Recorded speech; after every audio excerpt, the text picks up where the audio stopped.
Ya, saya coba lihat konteksnya Amang dan Inang. Konteksnya sebelum kita mendiskusikan PIME dalam hal ini, saya ingin mengajak kayak apa sih kira-kira siklus pelayanan kita di gereja, misalnya di HKBP. Tadinya saya kasih titel slide ini bisnis model bisnis Amang dan Inang, tapi rasanya kurang huria ya. Kurang huria kalau kita bicara bisnis model. Makanya saya coba kasih judul siklus pelayanan.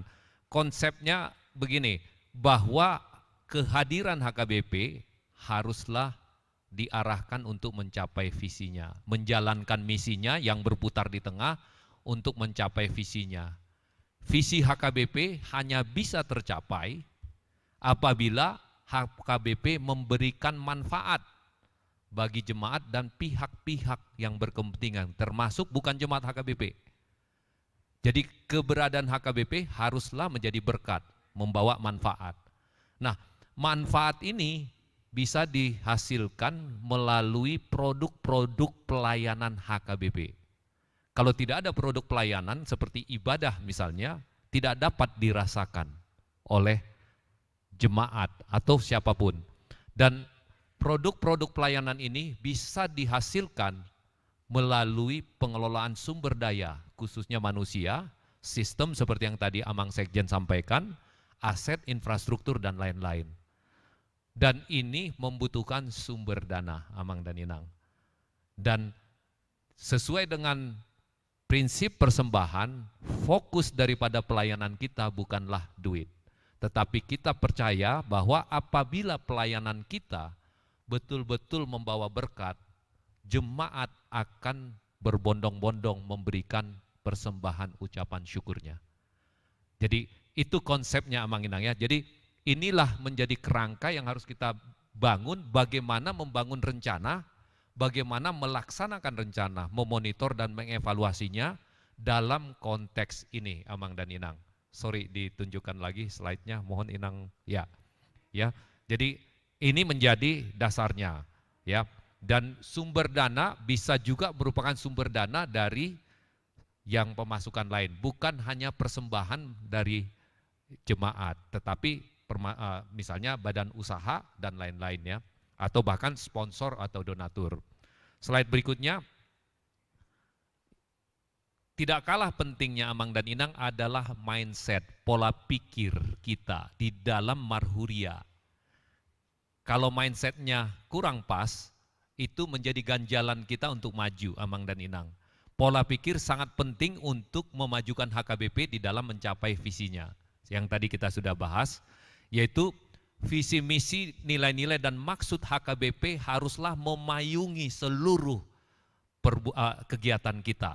Jadi di dalam membangun perencanaan haruslah dipayungi oleh visi, misi, nilai-nilai dan maksud HKBP. Dan ini untuk maksud HKBP silakan di aturan-peraturan ada dituangkan ya, cukup jelas. Dan ini juga perencanaan kita haruslah juga didasari oleh budaya HKBP. Budaya HKBP yang seperti apa yang kita pegang sebagai landasan kita untuk menjadi topangan HKBP. Dan inilah yang menjadi dasar perilaku kita Amang dan Inang. Jadi perencanaan, pelaksanaan, monitoring dan evaluasi, tadi kerangkanya sudah kita lihat, ini yang memayungi adalah visi, misi, nilai-nilai dan maksud HKBP dan didasari oleh budaya HKBP. Harusnya Amang dan Inang dari program kerja yang kita bangun terlihat jelas sesuai dengan visi HKBP, sesuai dengan misi HKBP dan dilaksanakan sesuai dengan budaya HKBP. Nah, coba kita pikirkan, bisa nggak kita membedakan program kerja, termasuk cara melaksanakan program kerja antara HKBP dan yang bukan HKBP? Rasanya masih sangat sulit Amang dan Inang. Nah, inilah yang disebut pembeda. Kalau Amang dan Inang yang terbiasa, ini yang disebut keunggulan komparatif. Competitive advantage harusnya. Budaya haruslah menjadi keunggulan komparatif yang membedakan HKBP dari gereja-gereja lain atau institusi lain. Inilah yang harus kita bentuk menurut kami, Amang dan Inang. Dan ini kita HKBP lah yang membentuk budaya itu. Ya. Selanjutnya, ayo masuk ke slide berikutnya. Nah, kita masuk ke tahap kerangka PIME-nya sendiri. Jadi nanti kita akan, ini sekaligus menjadi alur presentasi kami, Amang dan Inang. Yang pertama, kita melihat rencana strategis atau strategic plan ya, yang melihat nanti kita bahas lebih jauh. Baru rencana strategis diterjemahkan menjadi rencana biasanya sebut rencana bisnis. Rencana strategis biasanya mengacu ke 10-25 tahun, Amang Inang. Dan sifatnya kualitatif, bukan kuantitatif. Dan kemudian diterjemahkan menjadi rencana dan bisa 3-5 tahun, bahkan diterjemahkan menjadi RAPB tahunan, Amang dan Inang. Ya, baru setelah rencana disusun berdasarkan rencana strategis, kita menyiapkan sumber dayanya dulu. Pastikan rencana tersebut ada sumber daya untuk melaksanakannya. Kalau langsung dijalankan, kita nggak sadar kita jalankan. Seperti kita misalnya mau mendaki gunung, rencana mendaki gunung, kita sudah tahu gunungnya misalnya temperaturnya turun sampai di bawah 5 derajat Celcius, tapi kita nggak siapkan perlengkapan untuk 5 derajat Celcius. Itu tidak akan sangat sulit kita untuk. Nah, itu yang harus kita, setelah rencana kita bangun, kita pastikan dulu sumber dayanya akan cukup pada saat ini atau pada saat kita laksanakan, baru kita laksanakan dan dilakukan pencatatan, monitoring, dan analisa dan evaluasi. Berputar terus menjadi satu siklus. Analisa dan evaluasi haruslah digunakan untuk membangun rencana berikutnya. Jangan cuman linear analisa dan evaluasi berhenti biasanya di lemari buku aja gitu. Harus digunakan untuk membangun rencana berikutnya. Dan di dalam siklus ini, Amang Inang, yang tidak kalah pentingnya adalah kepatuhan. Nah, kepatuhan tidak hanya menyangkut finansial, tetapi kepatuhan di dalam melaksanakan rencana itu sendiri. Ayo kita lihat slide berikutnya. Nah, kerangka strategis Amang dan Inang ini sering kami gunakan untuk memodel saja, Amang Inang. Kalau kita ingin membangun rencana strategis, kita harus punya mental model ya, gambaran visual lah.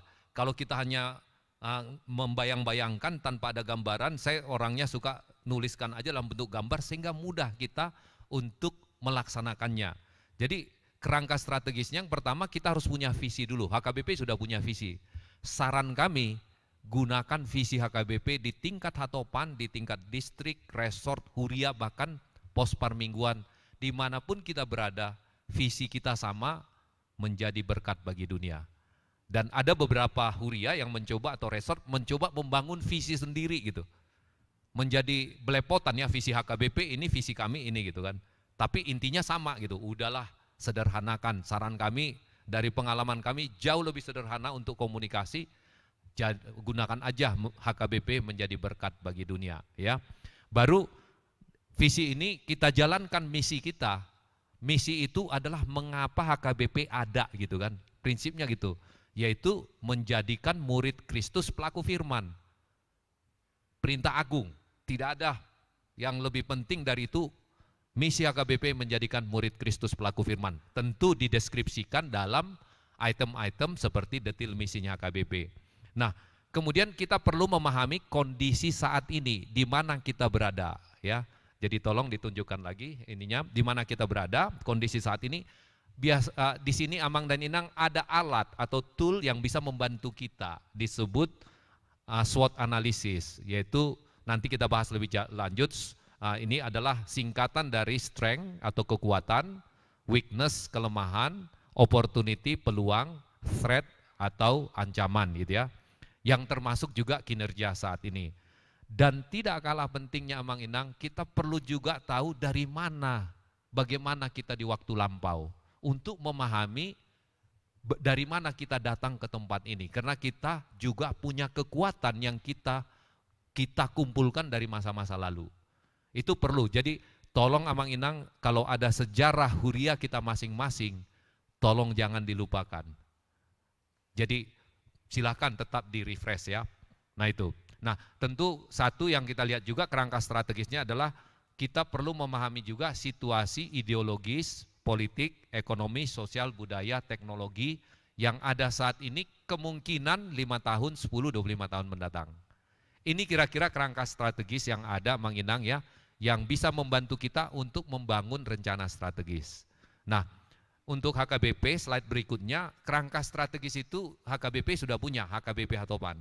Seperti yang ada di layar ini kerangka strategis tadi sudah ada dan ada SWOT-nya di dalam dokumen HKBP ya. Jadi kita tidak perlu bahas. Nah kemudian slide berikutnya Inang. Nah ini pengertian yang tadi. Ini secara singkat aja buat Amang dan Inang yang mungkin belum pernah diintroduce, bagi yang sudah tentu untuk menyegarkan saja. Kekuatan itu adalah hal-hal yang kita miliki saat ini. Bukan dimiliki orang lain Amang Inang, tapi kita miliki saat ini dan bisa dimanfaatkan atau memperbesar kemungkinan kita untuk mencapai cita-cita kita. Contohnya kayak di kami, jemaat kami 1130 keluarga, kami katakan itu sebagai kekuatan. Sekaligus menjadi kelemahan karena tingkat pertanggungan week kami hanya 10%. Nah itu kan, basis jemaatnya kuat tetapi kehadiran di pertanggungan week lemah gitu ya.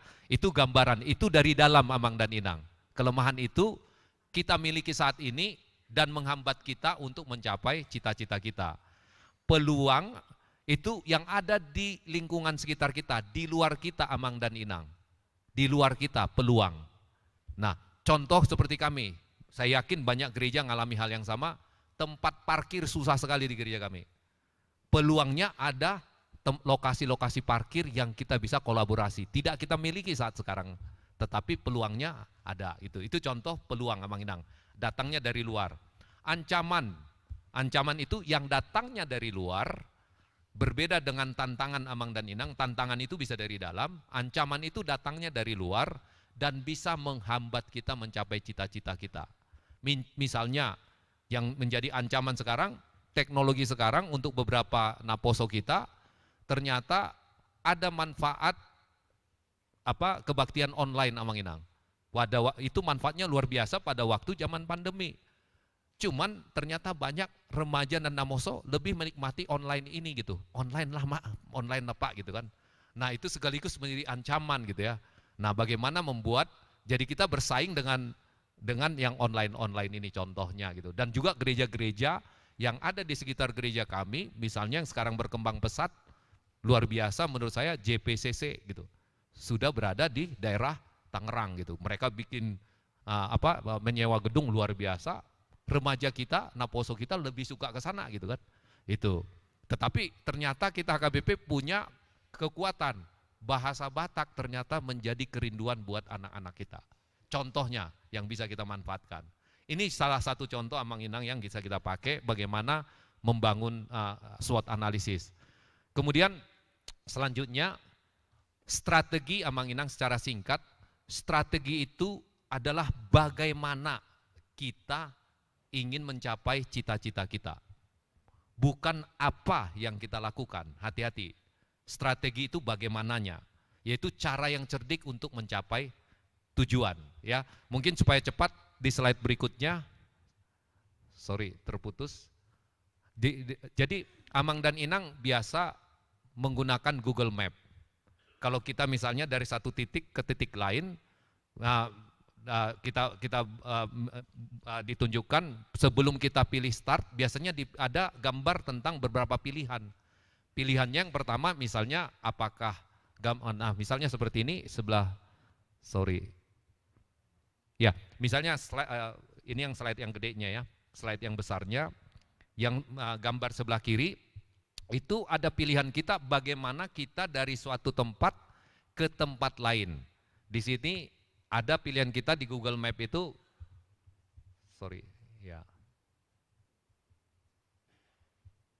maaf agak sedikit. Ya, terima kasih. Gambar yang sebelah kiri, Amang dan Inang lihat, ada pilihan pakai mobil, pakai sepeda motor, atau pakai transportasi umum gitu ya. Itu yang disebut bagaimana, ya, bagaimananya gitu ya. Kita bagaimananya mau pakai mobil dan pilihannya pakai mobil ada rutenya, ada roadmapnya. Ya, mau pilih yang mana, mau lewat tol, mau lewat jalan biasa. Ini yang kita sebut strateginya mau pakai mobil, mau pakai sepeda motor, mau pakai kendaraan umum. Ya, nah kalau mau pakai mobil pilihan kita seperti itu. Kalau mau cepat lewat tol, tetapi kita tahu biayanya lebih mahal. Terus kalau mau lebih cepat lagi naik sepeda motor, tetapi kalau kita 3 orang nggak cukup satu sepeda motor, gitu ya. Slide berikutnya. Nah, kalau mau pakai bus disambung dengan oplet, biayanya paling murah, tetapi waktunya paling lama. Nah, inilah contoh-contoh Amang dan Inang, kita memilih strategi. Apa yang menjadi kekuatan SWOT-nya tadi kita pakai untuk membangun strategi dan memilih strategi. Itu Amang Inang ya. Jadi Amang dan Inang sudah terbiasa juga, kita mau naik bus, mau naik mobil aja, mau naik Gojek, mau naik Grab, wah gimana, itu udah terbiasa gitu. Baru diterjemahkan nanti menjadi action, rencana kerja, yaitu pelaksanaannya. Apanya setelah diputuskan, ayo kita naik bus dan oplet, strategi kita naik bus dan oplet, ayo kita laksanakan. Pertama kita jalan dulu ke tempat perhentian busnya, jalan kaki dulu kan, baru dari situ kita naik bus nomor sekian. Itu yang disebut rencana. Ya, mudah-mudahan membantu Amang ya. Nah sekarang selanjutnya kita di sini diklik sekali lagi, mohon. Nah di sini kerangka yang tadi kita pakai membangun rencana strategis Amang dan Inang. Nah ini sasaran yang ingin kita capai 5, 10 dan 25 tahun mendatang. Terus kondisi huria kita pada saat ini, situasi Ipoloses Buktetnya, baru strategi huria kitanya kita bangun, ya. Dan ini melalui proses dialog Amang dan Inang. Jadi sasaran itu sasaran itu, tolong slide berikutnya, Nah, ini ada prosesnya kami buat, yang kami gunakan di HKBP Serpong, kita lakukan proses dialog antara pertama-tama Parhalado untuk membahas komponen-komponen tadi, kita mau kemana 5, 10, 25 tahun ke depan, apa masalah SWOT kita, kekuatan kita, kelemahan, peluang dan ancaman. Nah kemudian kita adakan masukan dari seksi-seksi juga Amang dan Inang. Dan kita adakan rapat huria untuk membahas ini. Baru kita buat draft Renstra. Ya, baru kita adakan rapat huria untuk memfinalisasi draft Renstra. Kami kasih gambaran waktu di situ. Kalau sudah punya Renstra Amang dan Inang, gunakan proses ini untuk memperbaharui. Jadi jadwalnya saran kami seperti yang tertuang di situ, karena nanti akan selaras dengan jadwal rapat huria dan juga jadwal RAPB dari Hatopan ya. Nah, di sini slide berikutnya ada contoh, di sini kami kasih sekedar contoh aja. Nah, ini contoh KKPA bidang koinonia di gereja kami. Ya, kekuatannya apa, kelemahannya apa, peluang apa, ancaman apa gitu ya. Jadi seperti yang tadi kami sampaikan, HKBP Serpong memiliki jemaat yang banyak. Tapi kelemahan kualitas khotbah masih perlu ditingkatkan. Itu kami buka-bukaan sama pendeta. Jadi enggak, no hard feeling dengan pendeta gitu ya. Maaf, bukan menghina Amang pendeta kita bilang, tetapi kualitas khotbah kita harus ditingkatkan gitu. Nah, perlu ada kejujuran Amang dan Inang di dalam membuat ini. Jangan haduk roha, agak dimanis-maniskan bahasanya, tetapi tidak, kita sama-sama nggak dapat apa-apa gitu kan. Nggak apa-apa, kita minta maaf dulu, katakan apa adanya, katakan sejujurnya gitu kan. Itu. Nah, kemudian slide berikutnya, sasaran strategis di bidang koinonia. 5 tahun ke depan kita mau kayak apa? 10 tahun ke depan kayak apa? 25 tahun ke depan kayak apa? Misalnya, HKBP Serpong ingin menjadi gereja panutan di Banten 5 tahun depan lagi. Nanti indikatornya ada di slide berikutnya. Apa definisi panutan gitu ya. 10 tahun ke depan menjadi gereja panutan di Pulau Jawa. 25 tahun ke depan menjadi gereja panutan di Indonesia. Gitu ya. Nah, slide berikutnya baru Kecepatan. Ya. Nah ini indikatornya kita buat. Apa yang membuat kita menjadi gereja panutan? Misalnya 5 tahun ke depan 75% jemaat aktif dalam kebaktian umum. 40% jemaat aktif dalam kebaktian Pertangyangan Week. Sekarang baru sekitar 10% Amang Inang. Besar sekali ininya peluangnya ya. Dan begitu juga 10 tahun ke depan, 25 tahun ke depan.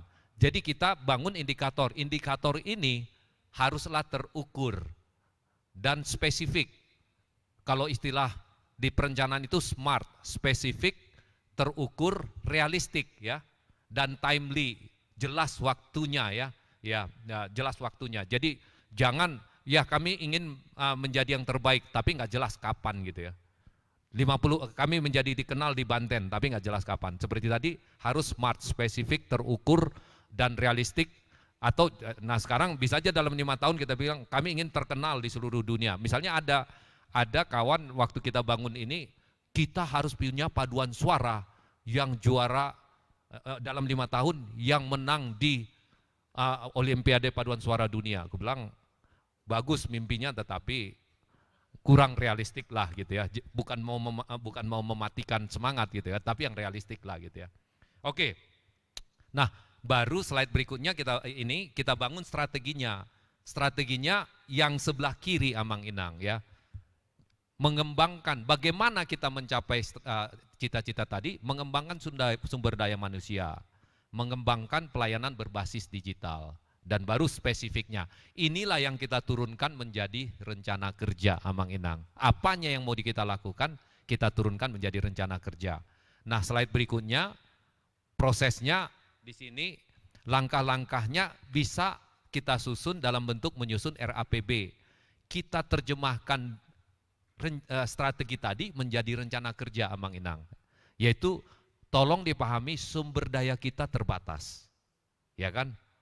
Contoh sederhana, jumlah sintua kita terbatas. Walaupun kami 70, ada yang gereja sampai 100 atau lebih, tetapi tetap terbatas.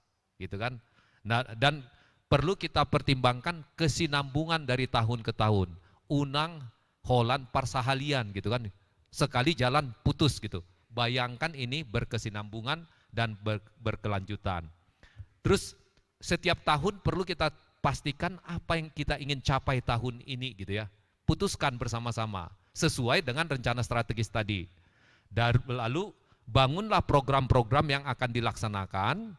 Bisa berupa program rutin misalnya ibadah minggu, Pertangyangan Week ya, itu program rutin. Dan kemudian program non rutin, misalnya mengadakan kunjungan diakonia misalnya ke daerah Rupat misalnya. Itu dengan bekerja sama dengan Marturia Hatopan. Itu non rutin, tidak tiap tahun kita adakan misalnya.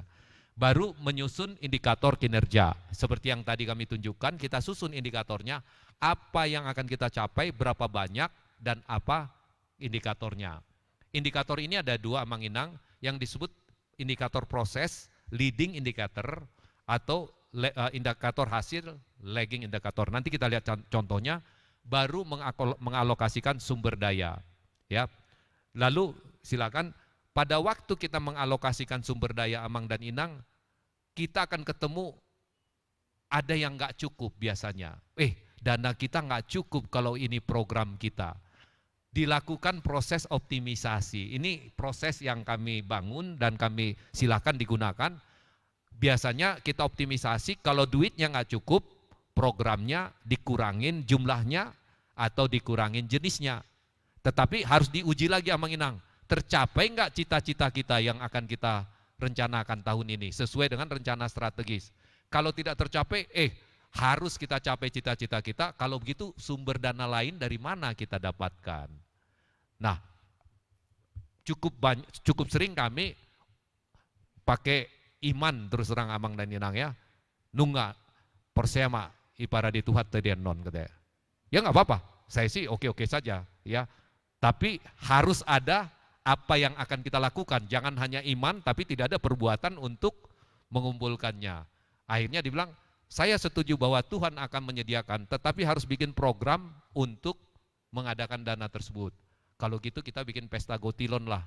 Oke, taruh pesta gotilon. Kayak gitu contohnya ya. Silakan contoh-contoh. Inilah untuk mengoptimisasi.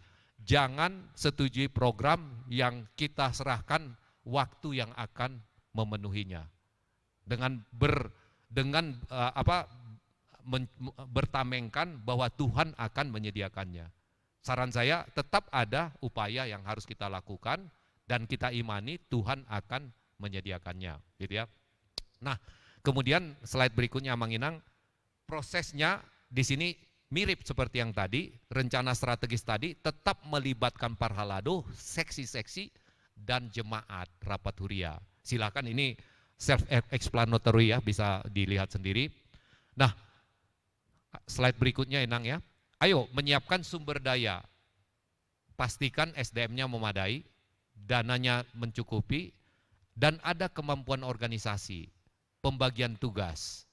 Dan kalau kita membangun program yang jauh berbeda dengan tahun lalu, sementara cara kita sama seperti tahun lalu, kemungkinan besar kita gagal, Amang dan Inang. Harus kita evaluasi organisasi kita cukup mampu nggak kita, gitu ya. Ya, jadi baru infrastruktur dan perlengkapan. Silakan. Dan kalau kita lihat, gunakan optimisasi tadi Amang dan Inang untuk memastikan rencana kerja kita realistik tetapi menantang. Menantang itu susah dicapai tetapi masih mungkin kita capai. Ya. Oke, selanjutnya masuk ke pelaksanaan implementasi, bahwa yang sering menjebak kita Amang Inang, setelah rencana kerja siap kita dokumentasikan, dokumennya sudah ada, cilakanya tidak dikomunikasikan Amang dan Inang, disimpan. Pengalaman kami seperti itu. Jadi pertama setelah rencana kerja selesai dibangun, termasuk rencana strategis tadi, komunikasikan kepada seluruh jemaat, komunikasikan kepada seluruh paralado dan pimpinan-pimpinan ya. Lalu laksanakanlah sesuai dengan program yang sudah dibangun. Yang sering menggoda Amang Inang di sermon kami, cukup sering terjadi ada sintua yang nyelutuk, kita lakukan ini gitu kan, tetapi tidak ada di dalam RAPB kita. Kreativitas boleh, tetapi munculkan kreativitas itu sesuai dengan rencana kerja kita. Kalau misalnya ternyata rencana kerja kita kurang sempurna, nggak apa-apa, didiskusikan, ayo kita ubah dulu rencana kerja, baru lakukan apa yang kita rencanakan. Jadi jangan tiba-tiba melompat ke rencana lain. Ini godaan-godaan seperti ini harus kita bangun bersama-sama untuk menyelaraskan. Saya nggak bilang laksanakan rencananya seperti itu abadanya, enggak.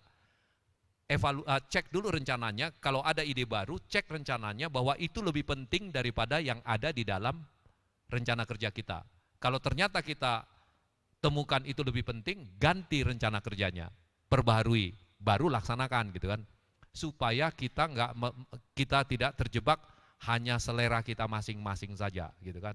Itu yang berbahaya ya.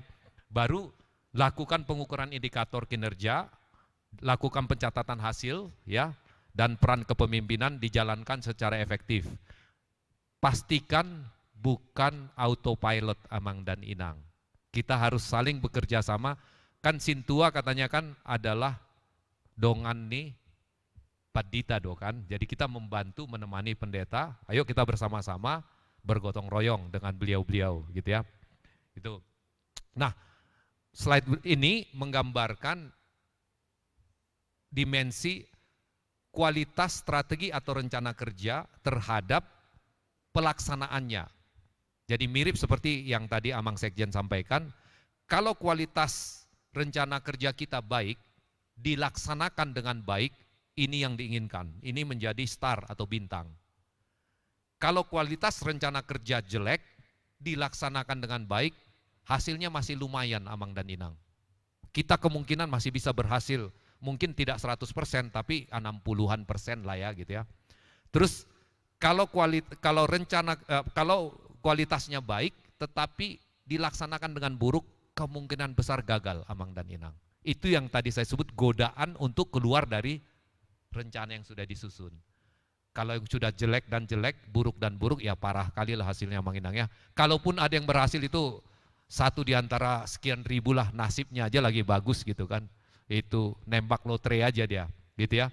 Nah, ini yang harus kita jaga, bagaimana sudah bagus kualitasnya kita laksanakan dengan baik, Amang Inang ya. Ayo kita pindah ke monitoring. Monitoring ini pada waktu kita laksanakan Amang Inang, kita monitor secara rutin. Bisa harian, monitor dari kegiatan, misalnya yang harian yang sering kita lakukan, setiap kita bisa termasuk jemaat, kebersihan lingkungan gereja. Setiap kita bisa, setiap hari. Begitu ada tisu dibuang di luar tempat sampah di toilet, misalnya di kami langsung ada yang foto itu. Siapa yang buang tisu di luar tong sampah? Padahal tong sampah ada di situ. Jadi orang pakai tisu, ada kotak tisu, tong sampah di bawah, dipakai tisunya, dibuang, cuman nggak masuk di sebelah tong sampahnya gitu. Dibiarkan sama dia, difoto sama kawan, disebarkan, diviralkan. Siapa yang buang tisu di luar tong sampah? Ini tingkah laku Amang Inang, contohnya. Nah ini langsung disebar ke wik-wik. Nah besok makin, ini contoh monitoring, sederhana tetapi disiplin. Jadi kebersihan gereja kami, semua orang wajib menjaga kebersihannya gitu. Jadi siapa yang pertama melihat tisu di luar tong sampah, dia yang harus ngurusin, bukan panggil janitor, ini ada tisu. Dia cukup foto, masukin lagi gitu. Ini budaya yang masih sedang kita pelajarin ya. Nah, harus dilakukan regular dan ini dilakukan untuk melihat apakah kita melaksanakan program sesuai rencana atau tidak. Ya, mungkin di slide berikutnya bisa lebih jelas kelihatan.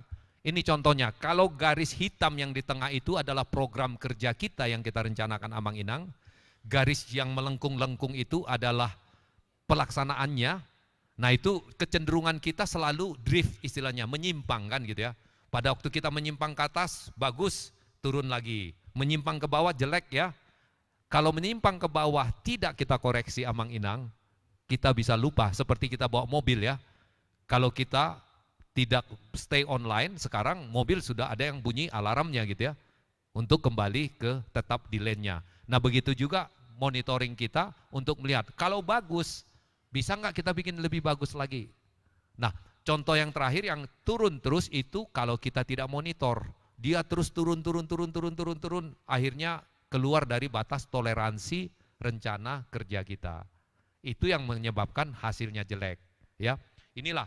Jadi contoh slide berikutnya, contoh kinerja yang indikator kinerja yang kita bisa gunakan, misalnya yang kami gunakan di gereja kami, saya yakin Amang dan Inang juga, kinerja proses misalnya perbandingan antara jumlah sintua terhadap jemaat. Ini kita pakai untuk memastikan kualitas pelayanan kita. Ya, kalau satu sintua nanganin misalnya 100 jemaat akan terlalu repot gitu ya, susah. Terus tingkat kehadiran jemaat dalam ibadah minggu. Kami sekitar 60%, tapi peluang masih ada.